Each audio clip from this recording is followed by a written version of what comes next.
Hello বিয়স, কেমন আছেন আপনারা সবাই?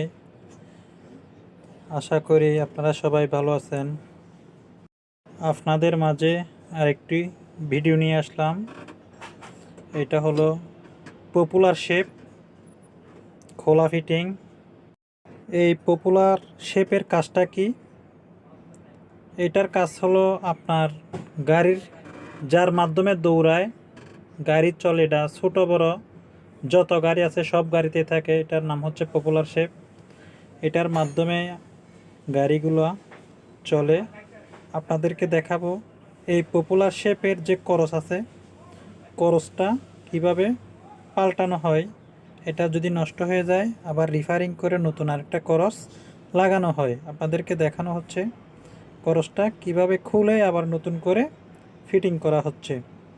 যে করসটা দেখলেন খোলা হয়েছে, এখন নতুন করে ফিটিং করা হচ্ছে। এই যে যেটা লাগাচ্ছে এটা হচ্ছে লক।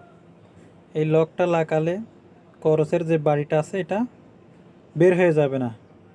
এটা হচ্ছে পপুলার শেপের আরেকটা মাথা। এটা এখন লাগানো হচ্ছে। এখানে আবার আরেকটা বাটি লাগানো হবে। এই যে বাটিটা লাগানো হচ্ছে দেখতে পাচ্ছেন। এই টোটাল 4টা বাটি থাকে।